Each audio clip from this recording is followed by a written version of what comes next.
I've got like 12 Bible verses that conservative evangelicals would rather you not know about because it shows that they're completely wrong. We're going to do this fast because, TikTok. So in the words of Jurassic Park, hold on to your butt.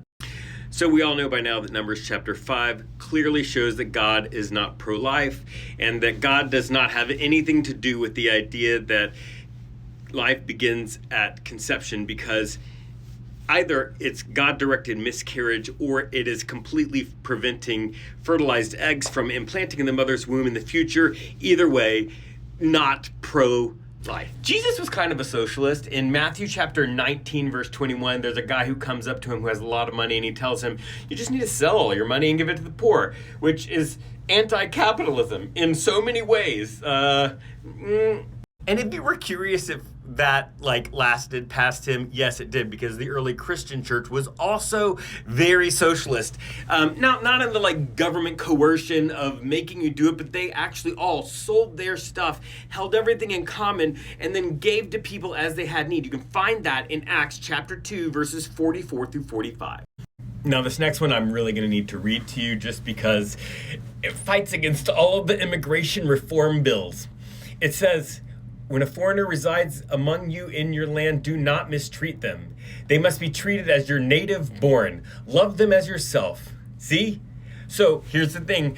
God wouldn't build the border wall and is not going to support any of the anti-immigrant legislations that are going on in Congress ever. And then there are the evangelicals that get on TikTok in the comments and tell me I'm going to hell, tell you you're going to hell all of the time, and are the opposite of loving, opposite of all the things we think Christians should be. So here's the book of James. Book of James, chapter 2, verse 40. It says, what good is it, my brothers and sisters, if someone claims to have faith but has no deeds? In other words, they don't do the things that they say they believe.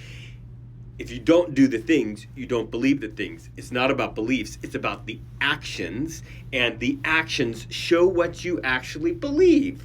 So, oh yeah, and for the super conservative evangelicals who are also political about it and want to take away funding for things like WIC and helping homeless people, pay for homeless people housing and all of that stuff, I got one for you.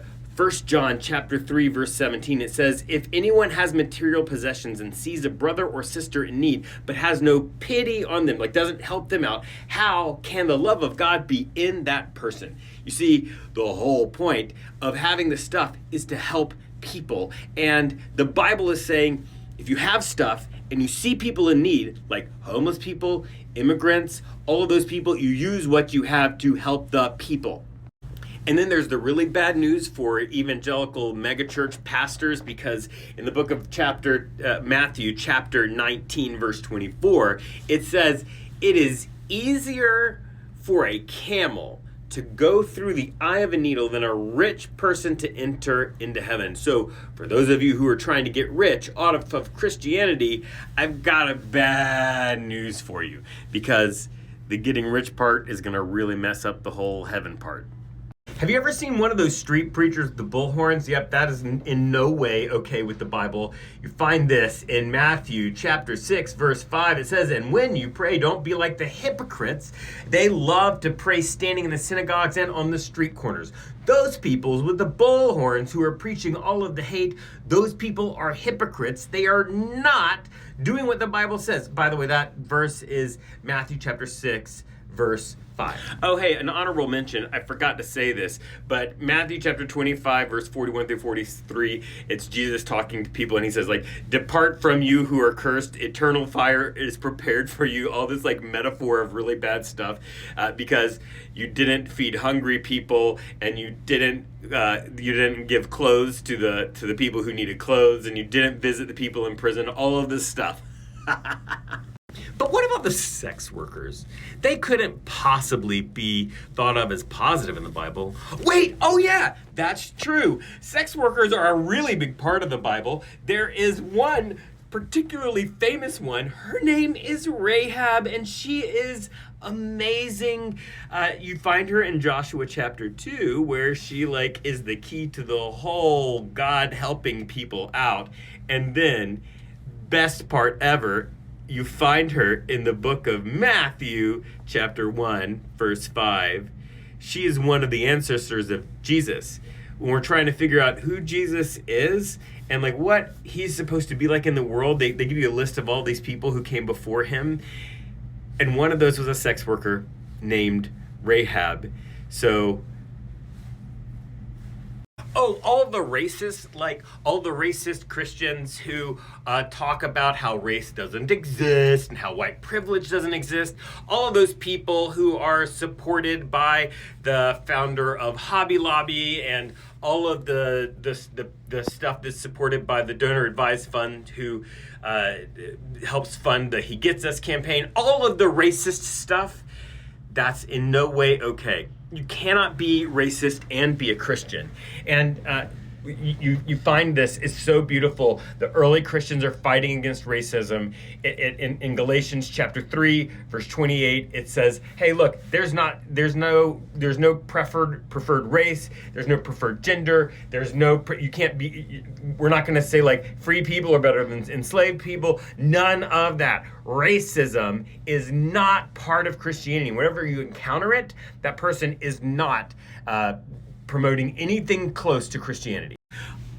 But did you hear that also the gender there? So all the things about women that you hear, all that crazy stuff the conservative evangelical people say about women is just a complete lie and a misunderstanding of the Bible. In the Bible, women are the first preachers. You can find that in John chapter 20, the first preacher, the first evangelist, if you want to call it that. Early in the Christian church, the leadership, the like actual pastoral kind of leadership included women. Phoebe, you can look that up in Romans chapter 16, verse 1 and 2. And if you want to go back to the Old Testament, one of the awesome, coolest women you find. Women are involved in all these stages in the Old Testament that you would not expect to find them, that in that culture they would not be honored, but they are in the Bible. One of those is bad as hell. Her name is Jael. Judges chapter 4, she kills a general of an army that is attacking God's people. It's a crazy story. And let us close discovering that Spider-Man actually is sourced in the Bible. With great power comes great responsibility. You can find that in Luke chapter 12, verse 48. The whole reason I'm giving all these verses to you is because conservative evangelicals want to act like the Bible is on their side, like that God is pro-life and that God is anti-immigration and all of that kind of stuff, when that's just not the case. It's just not.